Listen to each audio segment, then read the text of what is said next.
மண்ணோட ஈரம் கூட காயலை. அதுக்குள்ள பிஜேபி வந்து பார்த்தீங்கன்னா வந்து விஜய் அவர்களுக்கு கூட்டணிக்கு வந்து அறைகோல் விட்டதெல்லாம் நம்ம பார்த்தோம். தமிழ்நாட்டோட வந்து நலனுக்காக இந்த இந்த இணைப்பு, இந்த ஒருவர் ஆற தழுவிக்கிறதும் சரி, ஒவ்வொருத்தர் வந்து புகழ்ந்துக்கிறதும் சரி, இது தேவைதான் நினைக்கிறேன். தமிழ்நாட்டோட நலனுக்காக இது தேவை. கிட்டத்தட்ட ஒரு 15 ஆண்டு காலம் கிட்டத்தட்ட இந்த ஆட்சி நடந்துடுது, பிஜேபி ஆட்சி. ஆனால் தமிழ்நாட்டில் வந்து வேர் உண முடியல, கால் உண முடியல. நாவேக தரப்புல இருந்து நிர்மல் குமார்னு ஒருத்தர் பேசுறாரு. இப்போது உள்ள கூட்டணியில் ஒரு நிலைப்பாடை தொடரும்ன்றாரு. அவர் என்ன சொல்ல வராரு? 30 நாள் நீங்க மௌனம் இருந்தீங்க, இருந்துட்டு போங்க, பிரச்சனை இல்லை. இப்போ அதிமுக வந்து கூட்டணி குறித்து கேட்கும் போது கேட்டா இப்போதுள்ள நிலையை தொடரும் சொல்றீங்க. இப்போதுள்ள நிலை நாங்கள் புரிந்து கொண்டது எல்லாம்னு கேட்டீங்கன்னா, நீங்க வந்து இந்த கரூர் சம்பவத்துல நீங்க வந்து பாஜகவோட உதவியை நாடி சில உதவிகள் அவங்க செய்ததா ஒரு தகவல் இருக்குன்னா, அந்த நிலையை சொல்ல வரீங்களா அவர் மேல அப்படின்னு ஆகுது இல்லை. பதிலுக்கு பதில் அரசியல்வாதிகள் மாதிரி அமைச்சர் அதிகாரிகள் பேச முடியாது. இப்ப நிர்மல்குமார் இன்னைக்கு ஒரு வார்த்தை சொல்லுவாரு, நாளைக்கு ராஜ்மோகன் ஒன்று சொல்லுவாரு, நாளைக்கு வந்து புஷியானந்த் ஒன்று சொல்லுவாரு, ஏன் நாளைக்கு விஜய கூட சொல்லுவாரு. விஜய் ஒரே வார்த்தை சொல்லிட்டாரு. என்ன சொல்லிட்டாரு? காவல்துறைக்கு நன்றி சொல்லிட்டாரு.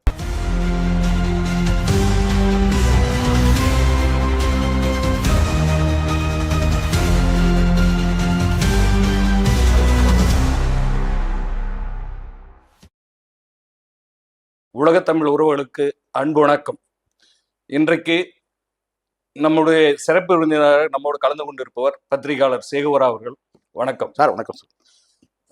இன்னைக்கு ஒரு சிறப்பான நாள். என்னன்னு சொன்னோம்னா, ஒரு நினைவு போற்றுகின்ற வகையில் தமிழ் தேசிய போராளி தோழர் தமிழரசனுடைய தாயோட நினைவு நாள். தோழர் தமிழரசன் அந்த குடும்பத்துக்கு ஒரே பிள்ளை, ஒரு மகன் தான். ஆனால் ஒரு மகன் வந்து ஒரு புரட்சிகர அரசியலை ஏற்றுட்டு போராட்ட காலத்துக்கு போனார் என்றதை அங்கீகரித்து அவரை அவர் வழியில் அவரை பயணிக்க அனுமதித்து ஒரு நீண்ட ஒரு பெரும் போராட்டத்தினுடைய பங்களிப்புக்காக பின்னால இருந்தவங்க அம்மையார் பாதுசா அம்மையார் அவர்கள். நம்ம வரலாற்றில் புராணங்களில் புறநானூற்றில் வீரத்தமிழ் தாய்களை பற்றி நம்ம படிச்சிருக்கோம். ஆனால் சமகாலத்தில் நம்ம வாழ்கிற காலத்தில் ஒரு வீரத்தாயை நாம் பார்த்து அந்த காலத்தில் வாழ்ந்தோம் என்பது நமக்கு பெருமை. அப்படி பார்த்தோம் என்று சொன்னால் அது தமிழரசனுடைய தாயார் பாதுசாமா அவர்கள். அவருடைய நினைவு நாளில் முதலில் அவருக்கு நம்முடைய அஞ்சலிகளை உரித்தாக்கிக் கொள்வோம். ஆழ்ந்த இரங்கல். வணக்கம். என்னன்னா, நீங்க தமிழரசன் சொல்லும் போது எனக்கு விடுதலை படத்துல வரக்கூடிய ஒரு குறிப்பிட்ட கேரக்டர் உங்களுக்கு தெரிய நினைக்கிறேன்.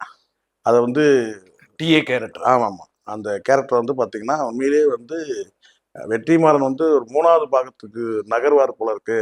அந்த 3வது பாகத்தில் வந்து பார்த்தீங்கன்னா வந்து அந்த தோழர் அந்த கேரக்டர் வந்து பார்த்தீங்கன்னா பெரிய அளவில் வந்து பேசப்படும் அப்படின்னா கூட நினச்சேன். அது நடிச்சிட்டு இருக்கிற தம்பி வந்து ஆக்டர் வந்து பார்த்தீங்கன்னா ஃபெமிலியர் இல்லைனாலும் கூட அவ்வளோ அந்த அந்த கேரக்டர் அவ்வளோ ஃபயராக இருந்துச்சு. அந்த கேரக்டர் தமிழரசனை பார்க்குற மாதிரி கண்ணுக்கு முன்னாடி கொண்டு வந்து அந்த தமிழரசனை கொண்டு வந்து நிறுத்தின மாதிரி அந்த காட்சி இருந்து, நானும் கூட நினைச்சேன் வெற்றிமாறன் இப்படியும் 3வது பாட்டுக்கு போகும்போது பெரிய அளவுல இருக்கும் போல இருக்கு. அப்படிதான் நான் நினைச்சேன். காட்சி அப்படிதான் இருந்தது. ஏன்னா வந்து அந்த கேரக்டரோட அந்த வீச்சு அப்படி ஸ்கோப் அப்படி இருந்தது.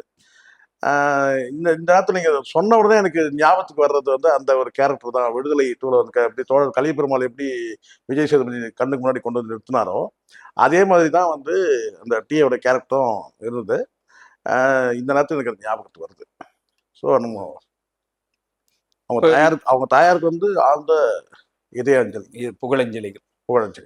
சார், நேற்றுக்கு பார்த்தோம்னா தேவர் குரு பூஜையில பல தலைவர்கள் கலந்துக்கிறாங்க. பலரும் பிரிஞ்சு போன அதிமுக தலைவர்கள் செங்கோட்டையன், அப்புறம் இவர் ஓபிஎஸ், தினகரன் எல்லாரும் ஒன்னா சேர்ந்து போயிட்டு ஒரு இதை பண்றாங்க.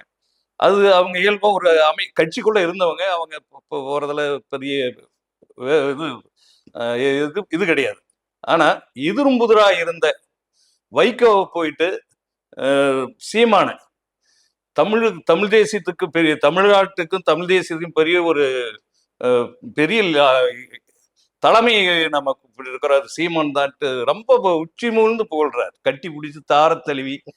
இது ரொம்ப முரண்பாடு உள்ள செய்தியா நம்ம பார்க்க வேண்டியது, பார்க்குற மாதிரி தான் தெரியுது. ம். ஒரு 2 கருத்து முரண்பாடுகளோடு அதாவது நிக்கிற ஒரு என்ன சொல்லுவாங்கன்னா, என் அனுபவத்துல நான் சொல்றேன். நெறைய காட்சிகள நம்ம பார்த்துருக்கிறோம். எல்லா மன வேற்றுமைகளுக்கும், எல்லா மனக்காயங்களுக்கும் எது மருந்துன்னு கேட்டீங்கன்னா, காலம் தான் மருந்து. காலம் வந்து எல்லாத்தையுமே மாற்றக்கூடியதுன்னு சொல்லிட்டு சில பேர் எனக்கு அறிவுறுத்தி இருக்கிறாங்க. நான் கடந்து வந்த சில ஆண்களும், சில பெண்களும் கூட வந்து அ சில வந்து கேட்டீங்கன்னா, வந்து சில ஆசிரியர்கள், டீச்சர்ஸ், அ ஆசிரியர்கள் வந்து ஒரு வார்த்தை சொல்லியிருக்கிறாங்க. என்னன்னு கேட்டீங்கன்னா, "காலம் எல்லாத்தையும் மாத்தும்டா. நீ பொறுமையா இரு, நிதானமா இரு, உணர்ச்சி வசப்படாத, ஆவேசப்படாத. காலம் தான் எல்லாத்துக்கும் மருந்து." அப்படின்னு சொல்லியிருக்கிறாங்க. என் தாயார் கூட சொல்லியிருக்கிறாங்க. "கொஞ்ச நாள் போனா சரியாயிரும்பா." அப்படின்னு சொன்னா என்ன அர்த்தம்? காலம் தான். ம். ஸோ காலம் வந்து எல்லாத்துக்குமே வந்து மருந்து. இந்த காட்சியை நான் பார்க்கும்போது, ஒரு சின்ன ஒரு நினைவு வருது. என்னன்னு கேட்டீங்கன்னா, வைகோ அவருடைய மருமகன் வந்து உங்களுக்கு தெரியும்னு நெனைக்கிறேன். அந்த அவருடைய மனவேதனை, அதாவது வைகோ அவருடைய மனவேதனை, அவருடைய விளைவுகள் உங்களுக்கு தெரியும். ஆம், அந்த டைம்ல வந்து பேசப்பட்டது என்னன்னு கேட்டீங்கன்னா வந்து, என்டிகேல இருக்கிற சில பேருடைய விமர்சனங்கள், அதாவது அந்த இணையத்துல வந்து வரக்கூடிய விமர்சனங்கள், அதை தொடர்ந்து தான் வந்து பார்த்தீங்கன்னா, அவர் வந்து அவருடைய மருமகனுடைய மனவேதனை அப்படிலாம் பேசப்பட்டது.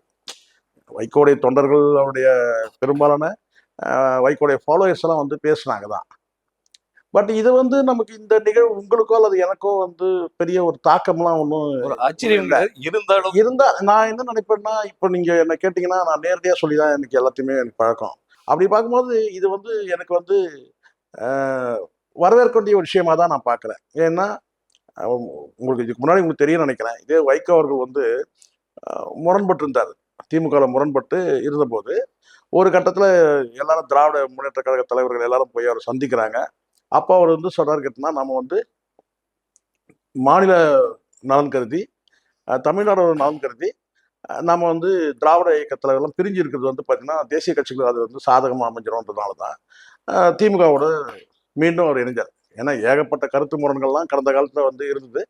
ஒரு காலத்து இதே தான் இப்ப எப்படியோ வந்து காலம் தான் வந்து வைகோ அவர்கள மாற்றி, மீண்டும் வந்து திமுக வந்து வந்து தலைமையில கூட்டணிக்கு போனாரு. அதெல்லாம் பார்த்துருக்கோம். இப்போ வந்து இதே மதிமுகவுக்கும் நாம் தமிழர் கட்சிக்கும் பல முரண்கள் இருந்ததெல்லாம் உண்மைதான். நேருக்கு நேர் சாடல்னால் கூட வந்து தொண்டர்கள் மத்தியில மிகப்பெரிய சாடல்லாம் இருந்தது கடந்த காலத்துல. இப்ப அந்த வேற்றுமையை மறந்து வைகோ அவர்கள் வந்து சீமானுடைய ஒரு தாயார் சாரி அவங்க சீமானுடைய தந்தையார் வந்து இறந்தபோது, இவர் வந்து அதுக்கு வந்து பார்த்தீங்கன்னா வந்து இரங்கல் தெரிவிச்சிருந்தாரு. ஆறுதல் சொன்னாரு கைபேசியில. இதை தொடர்ந்து கேட்டா இன்னைக்குள்ள அரசியல் சூழ்நிலை, அரசியல் தட்பவெட்பம், காலமாற்றம், அரசியல் காலமாற்றம். ஸோ இதெல்லாம் பார்த்து கேட்டா வந்து இந்த சந்திப்பு வந்து பார்த்தீங்கன்னா வந்து நமக்கு வந்து ஒரு மகிழ்ச்சி அளிக்கக்கூடிய சந்திப்பா தான் இருக்கு. அதான் நான் சொல்றேன். எல்லா மனவேதனைகளுக்கும் வந்து பார்த்தீங்கன்னா வந்து மாற்று வந்து காலம் தான் வந்து எல்லாத்தையும் வந்து முடிவு செய்யுது. ஸோ இந்த கால மாற்றம் வந்து கேட்டா வந்து திராவிட இயக்கத்தையும், தமிழ் தேசிய தலைவரையும் ஒண்ணா பார்க்க முடியுது நமக்கு. அது மகிழ்ச்சி தான். தொடர்ச்சியாவே இப்போ சீமான் கடுமையா அ அதுதான் சார். தெலுங்கர் எதிர்ப்புன்னு பேசிட்டு அதுதான் நான் இருந்தாரு. சொல்றேனே. இப்ப திடீர்னு திமுக பக்கம் இப்போ அங்க அப்படி போறாரு, அவங்கள இல்ல. இங்க சந்திக்கிறாரு. இவரு இங்க வைகோவ ஒரு சந்திக்கிறாரு. இங்க ஒரு கட்டமைப்பு. இதுதான் இங்க நம்ம கிட்ட இருக்க கோளாறே என்னன்னு கேட்டீங்கன்னா, நம்ம எதெல்லாம் ஞாபகம் வச்சிருக்கோமோ, அதெல்லாம் வந்து பார்த்தீங்கன்னா வந்து மறந்துருவோம். எதெல்லாம் மறக்கணுமோ, அதெல்லாம் ஞாபகம் வச்சிருப்போம். அது வந்து மனிதர்களுக்கே உள்ள இயல்பு அது. நானு உங்கள சொல்லல. பொதுவா சொல்றேன். இதெல்லாம் உண்மைதான். சீமான் அவர்கள் பேசுனதும் உண்மைதான். வைகோ அவர்கள் வந்து பேசுனதும் உண்மைதான். இவர் வந்து இத்தனை நிமிடங்கள் தான் பேசினாரு, பிரபாகரன் கிட்ட. அப்படின்றதெல்லாம் உங்களுக்கு தெரியும். மாற்று கருத்தெல்லாம் சொன்னார். பிரபாகரனுக்கும் வந்து சீமான் அவர்களுக்கும் உள்ள தொடர்பு பத்தி பேசும்போது, சில நிமிடங்கள் தான் பேசினாரு. ஆனால் இங்க வந்து ஆமக்கறி இதெல்லாம் வந்து பொய் சொன்னாரு. கடந்த காலத்துல நெறைய இதெல்லாம் நான் ஞாபகப்படுத்த விரும்பல. நெறைய பேசியிருக்கிறாரு தான். ஏன்னா, மறக்க வேண்டியத நம்ம மறந்து தான் தீரணும். இல்ல கட்டாயப்படுத்தி நம்ம ஞாபகப்படுத்துறதும் அது அது இல்ல எந்த நம்ம கட்டாயம் நினைவுபடுத்துறதே சொல்லல. ஒரு கடுமையா எதிர்த்த திராவிட இயக்கங்களோட இன்னைக்கு இல்ல ஒரு அது நோக்கம் இணக்க வந்து போறாரு. நம்ம அத இல்ல நோக்கத்த அவரு பத்தி அரசியல் நிலையில இருந்து இல்ல மாறி அரசியல் இருக்காரா? இல்ல இல்ல அதுக்கான தேவை. தேர்தலுக்கு தேவைகளுக்காக ஒரு அதுதான். தகவமைச்சு இருக்காரான்றதுதான். இல்ல நான் என்னுடைய பார்வையில என்ன கேட்டேன்னா, அரசியல் தேவைகளுக்காகன்றத விட அதை தாண்டி தமிழ்நாட்டோட வந்து நலனுக்காக இந்த இந்த இணைப்பு, இந்த ஒருவர் ஒரு ஆற தழுவிக்கிறதும் சரி, ஒவ்வொருத்தர் வந்து புகழ்ந்துக்கிறதும் சரி, இது தேவைதான் நினைக்கிறேன். தமிழ்நாடு நலனுக்காக இது தேவை. ஏன்னா கடந்த காலத்துல வந்து உங்களுக்கு தெரியும் வந்து பாத்தீங்கன்னா, இப்படி வேறுபட்டு இருந்தா தான் வந்து தேசிய கட்சிகள் வந்து எளிதா வேறுபட ஊன்றதுக்கான வாய்ப்பு அமைஞ்சிடும். அதுக்கான வாய்ப்பு எப்பவுமே இல்லாத அளவுக்கு நடந்துகிட்டு இருக்குது. அதுவும் இப்ப கடுமையா உங்களுக்கு தெரியும், கிட்டத்தட்ட ஒரு 15 ஆண்டு காலம் கிட்டத்தட்ட இந்த ஆட்சி நடந்துருக்கு, பிஜேபி ஆட்சி. ஆனா தமிழ்நாட்டுல வந்து வேர் ஊன முடியல, கால் ஊன முடியல. அதுக்கு காரணம் கேட்டா இங்க இருக்கிற திராவிட சக்திகள் ஸ்ட்ராங்கா இருக்கிறாங்க. அப்போ இங்க பிளவுபடுத்துறதுக்கான நடவடிக்கைகள் எடுக்கும்போது இந்த இடத்துல வந்து ஒருவேளை விஜய் வந்து இவங்க வந்து ஒரு கருவியா பயன்படுத்துறாங்களா அப்படின்ற ஒரு பார்வை இருக்கு. இப்ப இந்த இந்த சூழல் பாத்தீங்கன்னா, விஜயோட அரசியல் வருகை, அதைத் தொடர்ந்து கரூர்ல ஏற்பட்ட சம்பவம், அதுக்கப்புறம் என்னதான் வந்து கொள்கை எதிரின்னு சொன்னாலும் கூட பாத்தீங்கன்னா, இன்னைக்கு வந்து பிஹைண்ட் யாருன்னு கேட்டீங்கன்னா வந்து இதே வந்து பிஜேபி தான். பிஜேபி ஏன்னா அங்க கரூர்ல சம்பவம் நடந்து பிணங்களை வந்து அடக்கம் செய்யக்கூட முடியல. அடக்கம் செய்யறதுக்கு கூட வந்து அதுக்கான வந்து வேலைகள் நடக்கல. சில அடக்கம் செய்யப்பட்ட வந்து உடல்கள் வந்து மண்ணோட ஈரம் கூட காயல. அதுக்குள்ள பிஜேபி வந்து பாத்தீங்கன்னா வந்து விஜய் அவர்களுக்கு கூட்டணிக்கு வந்து அறைகோல் விட்டதெல்லாம் நம்ம பார்த்தோம். வலதுசாரி அமைப்புகள் எல்லாருமே வந்து பிஜேபி நேரடியா சொல்லலாம் கூட விஜய்க்கு ஆதரவா பேசுற மாதிரி பேச்சு விஜயை வந்து அவங்க அவங்க பக்கம் பக்கம் வந்து இருக்கிறதுக்கான வந்து இல்ல. அதை வந்து பாத்தீங்கன்னா இன்னைக்கு வந்து வலுவாவும் வந்து பாத்தீங்கன்னா அதை மறுக்கவும் இல்லை. இன்னைக்கு வந்து இவருக்கு நேற்றுக்கு விஜய் அவர்கள் வந்து தரப்புல இருந்து தாவேக தரப்புல இருந்து நிர்மல் குமார்னு ஒருத்தர் பேசுறாரு. இப்போது உள்ள கூட்டணியில ஒரு நிலைப்பாடே தொடரும்ன்றாரு. அவர் என்ன சொல்ல வராரு? அதிமுகவோட அழைப்புக்காக இதை சொல்றாரா, அல்லது பிஜேபியோட அழைப்புக்காக இதை சொல்றாரா? அவங்க அதிமுக அழைப்பு நிராகரிச்ச மாதிரி தான் தெரியும். அவங்க அறிக்கை அந்த அதிமுக பேச்சு அழைப்பு நிராகரிச்சாரா நேரடியா சொல்லலாம். அப்ப அதுக்கு முன்னாடி பிஜேபியோட அழைப்பு ஒண்ணு இருக்குல்ல, அதுக்கு என்ன பதில்? அதுக்கு முன்னாடி பிஜேபியோட அழைப்புன்னு ஒண்ணு இருக்கு. இவங்க ஒன்னா அவங்க நேத்து 2 நாள் அவங்களுடைய பேச்சு அந்த அறிக்கைகள்லாம் வருது. ஏறத்தாழ பிஜேபி கூட அவங்க நிராகரிக்க பிஜேபியோட போற மாதிரி இல்ல. நான் என்ன சொன்னா அதை வெளிப்படையா சொல்றதுல என்ன தயக்கம்னு கேட்கிறேன். 30 நாள் நீங்க மௌனம் விரதம் இருந்தீங்க, இருந்துட்டு போங்க, பிரச்சனை இல்லை. இப்போ அதிமுக வந்து கூட்டணி குறித்து கேட்கும் போது கேட்டா இப்போதுள்ள நிலையே தொடரும் சொல்றீங்க. இப்போதுள்ள நிலை நாங்கள் புரிந்து கொண்டது எல்லாம்னு கேட்டீங்கன்னா, நீங்க வந்து இந்த கரூர் சம்பவத்துல நீங்க வந்து பாஜகவோட உதவியை நாடி சில உதவிகள் அவங்க செய்ததா ஒரு தகவல் இருக்குன்னா, அந்த நிலையை சொல்ல வரீங்களா ஒரு வேலை அப்படின்னு ஆகுது இல்ல. அந்த நிலை நான் சொல்ல கேட்டா, இப்ப பாஜகவோட நாங்க வந்து பாத்தீங்கன்னா வந்து ஒரு அவர் சொல்ல அவருடைய லாங்குவேஜ்ல சொல்லுவோம். யார் அவருடைய மொழியிலேயே விஜயோட மொழியிலேயே கேட்டா ஒரு இன்டர்லிங்க், உள்ளுக்குள்ள வந்து அடிச்சுக்கிற மாதிரி அடிச்சுப்போமா, ஆனா உள்ளுக்குள்ள வந்து உற வச்சுப்போமா அப்படின்ற சொன்னார் இல்லையா. அந்த மாதிரி ஒரு வேளை வந்து இந்த பிஜேபியோட வந்து ஒரு இன்டர்லிங்க்ல இருக்கிறதா தெளிவுபடுத்தலன்றதான். கூட்டணி வந்து கூட்டணி குறித்து கேட்கும் போது அதிமுகவோட நிலைப்பாடு எதுக்கு அந்த ஊசலாட்டம் கேட்கிறாரு. நான் தமிழக வெற்றி கழகத்தை நான் கேட்கறது எதுக்கு இந்த ஊசலாட்டம் பளிச்சுன்னு சொல்லுங்க. எனக்கு வந்து பாத்தீங்கன்னா எந்த உடன்படிக்கையும் இல்லை. இது வரைக்கும் வந்து பாத்தீங்கன்னா எந்த அதிமுக பிஜேபியோட எந்த உடன்படிக்கையும் இல்லை. இனி எதிர்காலத்திலும் கிடையாது. என் தலைமையில் தான் கூட்டணி அப்படின்னு பகிரங்கமா சொல்லிட்டு போயிட்டே இருக்கலாம். இது ஏன் சொல்லியிருக்காங்க பாத்தீங்களா, விஜய் தான் முதலமைச்சர் வேட்பாளர் அறிவிக்கிறாங்க. அப்ப இப்ப நான் கேட்கிறேன், பிஜேபி சொல்லுது நாங்க ஏத்துக்கிறோம், விஜய் வந்து முதலமைச்சரா ஏத்துக்கிறோம் சொன்னா அப்ப ஓகேவா உங்களுக்கு? இப்ப அதிமுக வந்து அதிமுக வாதத்துக்கு சொல்றேன், அதிமுக கூட்டணி இருந்து வெளியே வந்து பிஜேபிலையும் வந்து நாங்க வந்து விஜய் ஏத்துக்கிறோம்னா நீங்க அக்செப்டடா? நீங்க அக்செப்ட் பண்ணிப்பீங்களா? ஏறத்தாழ அந்த அக்செப்ட் பண்ணிக்கிற மாதிரி தான் முதல்வர் அந்த ஏறக்குறைய நீங்க சொன்னீங்க பாத்தீங்க, அதான் அங்க சிக்கல். இத வந்து தெளிவுபடுத்தணும்ன்ற ஒரு ஸ்ட்ராங்கா வந்து பாத்தீங்கன்னா வந்து கான்கிரீட்டா நீங்க வந்து அதை சொல்லணும் சார். இல்ல முதலமைச்சர் நாங்க எங்களை ஆதரிக்கிறோம், நீ யார் வேணா அந்த நிலையில தான். அப்ப வந்தா ஏத்துவாங்க. அப்ப கொள்கை எதிரி வந்து உங்களை முதலமைச்சர் ஏத்துக்கிட்டாலும் நீங்க வந்து கூட்டணி வச்சுப்பீங்க. அவங்களுக்கு இலக்கு வந்து முதலமைச்சர். அதுதான் இங்க சிக்கல். அதனாலதான் விஜய்க்கு இந்த சிக்கலை என்ன கேட்டா, முதலமைச்சர் பதவி மீது ஒரு அதீத ஆசை, ஒரு வெறித்தனம் தான் இந்த 41 பேர் வந்து பலியானதுக்கான அடிப்படை காரணம் வந்து சொல்லப்படுது. இல்ல அது முழுக்க விஜய் மேல மட்டுமே அதை நம்ம குற்றம் சாட்ட முடியுங்களா? அரசுக்கு அதுல பொறுப்பு சார். நல்லா நம்ம ஒரு விஷயம் நான் புரிஞ்சுக்கணும் சார். அரசு நீங்க சொல்ற மாதிரி நான் கூட குற்றம் சாட்டலாம். அரசு தான் காரணம். இல்ல அரசு குற்றம் சாட்டுறதுக்காக நம்ம சொல்லல. இல்ல நான் சொல்றேன், விஜய் போற இடங்கள்ல கூட்டம் சேருது சார். இந்த கரூர்ல கூட்டம் எவ்வளவு சேருன்றோ அதுக்கு தகுந்த மாதிரி இடத்தை ஒதுக்கீடு பண்ணிருந்தா இத நீங்க விக்கிரவாண்டி அந்த கண்டிஷன்ல இருந்து நீங்க பாருங்க. விக்கிரவாண்டியில உங்களுக்கு கண்டிஷன் போட்டு கொடுக்குறாங்க. அப்ப இவங்களுடைய எதிர்வினை எல்லாம் என்னன்னு பாருங்க. தாவேக்காவோட எதிர்வினை எல்லாம் பாருங்க. அப்படியே நீங்க வந்து மதுரை மாநாட்டுல இவங்களுடைய வந்து கண்டிஷன் போட்டு கொடுக்குறாங்க, இவங்களுடைய எதிர்வினைலாம் என்னன்னு பாருங்க. அதுக்கப்புறம் ஏன் இந்த நிகழ்வுக்கே வந்து பார்த்தீங்கன்னா, அந்த ரோட் ஷோ இந்த மாதிரி இந்த சாலையில இல்ல வந்து இது முழுமையாக தடை பண்ணலாங்க. இது இந்த ரோட் ஷோ அதத்தான் அந்த இல்ல மாதிரி அதத்தான் இல்ல இல்ல எல்லா அதத்தான் இப்போ கட்சிக்குமே இல்ல அதுக்கான வந்து எப்பவுமே இங்க ஒரு இருக்கு சார். நம்ம வந்து ஒரு கசப்பான ஒரு படிப்பினையில இருந்து தான் புதிய விதிகளை வந்து வகுக்கிற அந்த காலம் காலமா நம்மகிட்ட ஒரு பழக்கம் இருக்கு. இதை யாரை குறை சொல்றதுன்னு தெரியல. எல்லா உயிரிழப்புக்கு பிறகும் நம்ம என்ன செய்வோம்னு கேட்டீங்கன்னா வந்து, இப்ப இதுல கூட பாத்தீங்கன்னா நீங்க, நீதிமன்றம் தலையிட்டு எஸ்ஓபி அதாவது கேட்டீங்கன்னா வந்து விதிகளை வகுக்கணும் அப்படின்னு சொல்லி ஒரு ஆர்டர் போட்டிருக்காங்க. இந்த மாதிரியான பொதுக்கூட்டங்களுக்கு வந்து விதிகளை வகுக்கணும்னு சொல்லிட்டு. இப்ப விதிகள் கடுமையாகும்னு வச்சுங்களேன். இன்னும் கிட்டத்தட்ட இந்த அரசு டிக்ளரே பண்ணிட்டாங்க. நீ வந்து ரோட்ல வந்து எந்த விதமான பிரச்சாரமும் மேற்கொள்ளக்கூடாது. அதுக்கான வந்து வழிமுறைகளை வந்து நாங்க கொண்டு வந்துருவோம்னு சொல்லிட்டாங்க. ஒண்ணு. அதை தாண்டி பொதுக்கூட்டமா இருந்தாலும் கூட பார்த்தீங்கன்னா, அங்க மக்கள் கூடுறாங்கன்னா, அவங்களுக்கு தண்ணீர் வசதி அதான் அந்த விதிகளை வகுக்கிற அந்த வேலைகள் நடந்திருக்கு. ஸோ இதுக்கு முன்னாடி வந்து அந்த மாதிரிலாம் இருந்ததான்னு பார்த்தீங்கன்னா, இல்ல. கரூர் சம்பவம் பேசுறாலும் மகாமக சம்பவத்தை அப்பயாகட்டும் இதுவரையுமே அதை இந்த அளவுக்கு கொண்டு போக மாட்டேன்றாங்க. இல்ல அது என்னன்னு கேட்டீங்கன்னா, அது வந்து இங்க ஒரு விஷயம் இருக்கு. சில கட்சிகள் பண்ணக்கூடியது தான் இப்போ. இப்போ உதாரணத்துக்கு இப்போ இந்த இடத்து இந்த சட்டசபையில வந்து பெரிய அளவுல வந்து ஒரு அமளி துமளி ஆகும் அப்படின்றது தான் எதிர்பார்த்தோம். எல்லாருமே பொதுவான எதிர்பார்ப்பு. ஆனா அது நடக்கல. ரொம்ப மென்மையா தான் எல்லா ஏன் அரசியல் மென்மையான்னு கட்சியும் கேட்டீங்கன்னா, அதுக்கு பின்னாடி ஒரு கதை இருக்கு. எல்லாருமே ஏன் அதே அதே வேலை இல்ல, தான் இல்ல. செய்றாங்க. அது நெறைய பேருக்கு தெரியாது இது. தெரியாதனால இந்த அரசியல் வந்து பின்னோக்கி பார்க்கறது அந்த என்ன சொன்னா சில பேர் வந்து பின்னோக்கி பார்ப்பாங்க. இப்ப பெரும்பாலான மூத்த பத்திரிகையாளர்கள்லாம் என்ன கேட்டீங்கன்னா, இப்போ நிகழ்காலத்துல நடக்கிறதையே பேசி அசை போட்டு கடந்து போயிடுறாங்க.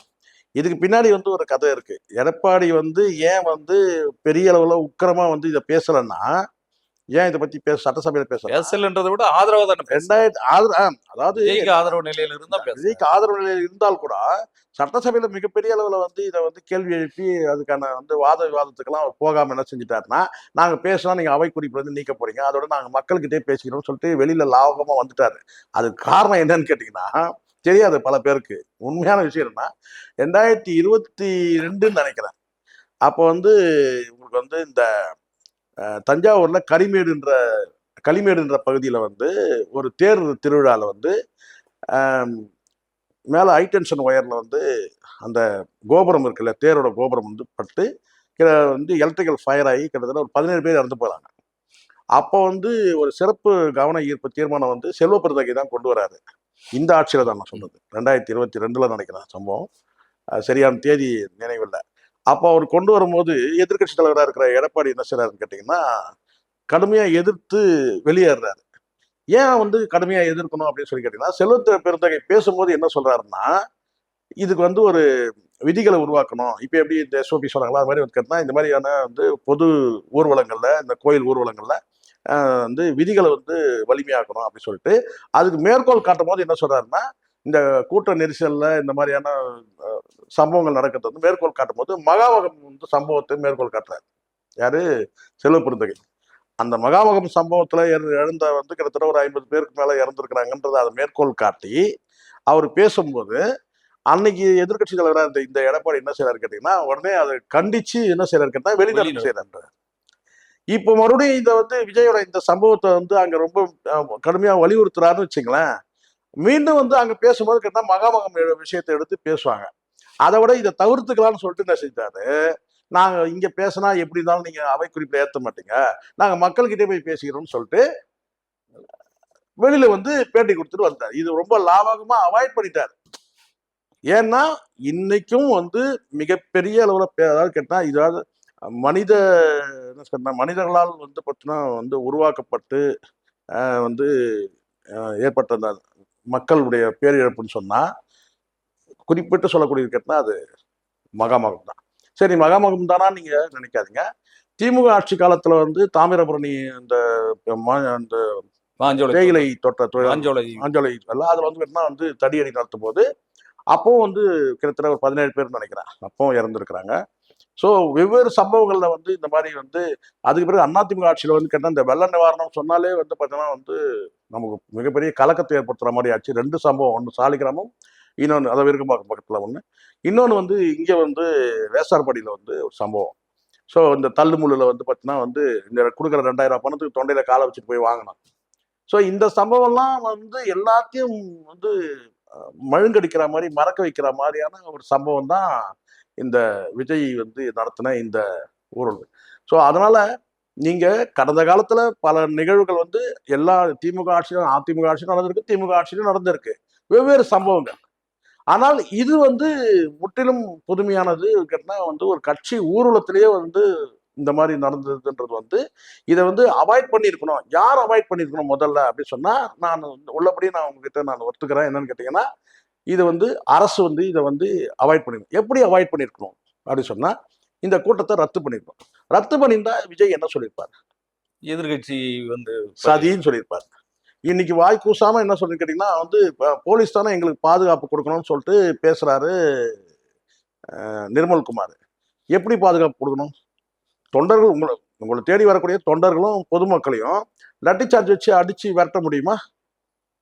சொல்லுங்க. செய்ய முடியாது. அப்போ நீங்க இங்க திட்டமிட்டு கூட்டத்தை கூட்டுறீங்க. இது தானா சேர்ந்த கூட்டம் கிடையாது. இல்ல எல்லா கட்சிகளுமே இன்னைக்கு சேர்த்த கூட்டம் சார், சேர்த்த கூட்டம். இப்ப நான் கேட்கிறேன், எடப்பாடிக்கு ஒரு கூட்டம் வருதுன்னு சொல்றாங்கல்ல, நீங்க வந்து அதிமுக கூட்டுறாங்க, ஊட்டப்பட்ட கூட்டங்கள், கூட்டப்பட்ட கூட்டம். விஜய்க்கு என்ன சிக்கல் எதனால ஆச்சுன்னா, சேர்த்த கூட்டம், சேர்ந்த கூட்டம், நீங்க அழைச்சிட்டு வந்த கூட்டம், 3 கூட்டமும் சேர்ந்துதான் இங்க இவ்வளவு பெரிய பிரச்சனை நடக்குது. இன்னைக்கு நீங்க இந்த பிரச்சனை நடந்த பிறகு, இந்த இவ்வளவு பெரிய ஒரு பெரிய டிசாஸ்டர் நடந்த பிறகு என்ன சொல்றீங்கன்னு கேட்டா, காவல்துறை தானே வந்து ஒரு மிஷன் மாதிரி ஒரு கேள்வி கேட்கறீங்க. என்னன்னு கேட்டா, காவல்துறை தானே பாதுகாப்பு கொடுக்கணும், காவல்துறை தானே பாதுகாக்கணும். எப்படி பாதுகாப்புன்றது எப்படி கொடுக்கணும், எப்படி கொடுக்கலாம் சொல்லுங்க? பாதுகாப்பு அனுமதி கொடுக்கறதுக்கு முன்னால அந்த அளவுக்கு பாதுகாப்பு கொடுக்கறது பண்றது இவங்க சார் டிரான்ஸ்பார்மர் மேல ஏறி நிக்கிறான் சார், தண்ணி பீச்சு அடிக்க முடியுமா? லட்டி சார்ஜ் பண்ணா நீங்க என்ன சொல்றீங்க? எங்க தொண்டர்ல அடிச்சு வந்து இது பண்ணாங்க. இப்பவே நீங்க என்ன சொல்றீங்க? லட்டி சார்ஜ் பண்ணாங்க, அதனாலதான் இங்க தள்ளுமுள்ள ஆச்சுன்னு சொல்றீங்கல்ல. நல்லா ஒரு விஷயம் புரிஞ்சுக்கணும். எனக்கு தெரிஞ்சு வந்து ஏசி சண்முகம் புதிய நீதி கட்சி தலைவர் இருக்கார்ல, அவர் தான் உள்ளபடியே வந்து உண்மையை பேசியிருக்கிற ஒரே தலைவர் நான் அவரை தான் பாக்குறேன்.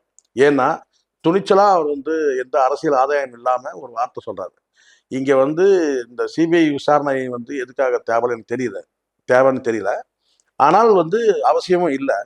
அங்க நடந்த சம்பவம் கேட்டீங்கன்னா, இந்த வாகனத்தை மையப்படுத்தும் போது ஏற்பட்ட சிக்கல் அது. நீங்க வாகனத்தை வந்தீங்க, நிறுத்திட்டு நீங்க பேசிட்டீங்கன்னா பிரச்சனையே இல்லை.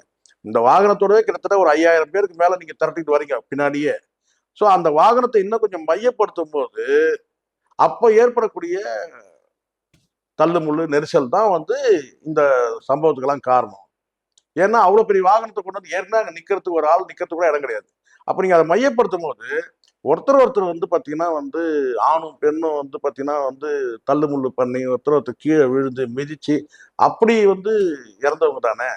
இங்க வெறும் ஆண்கள் மட்டுமா இறந்துருக்காங்க, பெண்களும் தான் இறந்துருக்காங்க, பெண்கள் குழந்தைகள் இறந்துருக்காங்க. ஸோ அதனால வந்து முழுக்க உங்ககிட்ட வந்து தவற வச்சுக்கிட்டு, அவங்க தவறு ஒரு பக்கம் இருக்கு, அவங்க தவறு நியாயப்படுத்தல யாரும், அது சரிதான் நீங்க சொல்றது.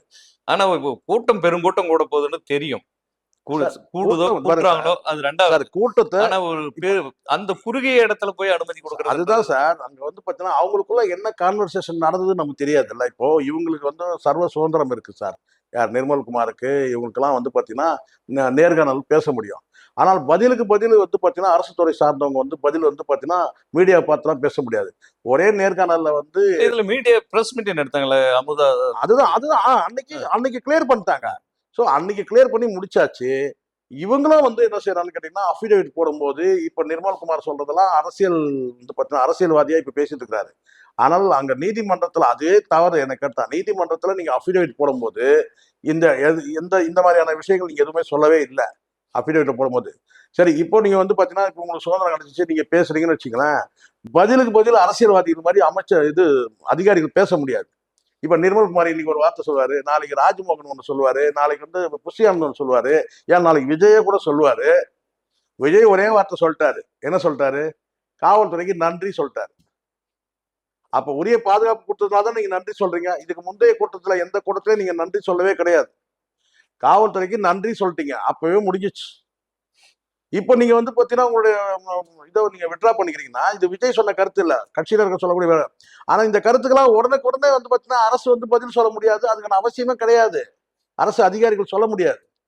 நாளைக்கு விசாரணை நடக்கும்போது தெரிய போகுது. அந்த பிரஸ் மீட்ல வந்து இவங்க அரசு அதிகாரிகள் வந்து அமதா உட்பட ஆமா இந்த நடவடிக்கையில நியாயப்படுத்தி பேசுற மாதிரி தானே இருந்தது. ஆமா சார். அது ஒரு மாதிரி அரசியலா இல்ல தானே சார்.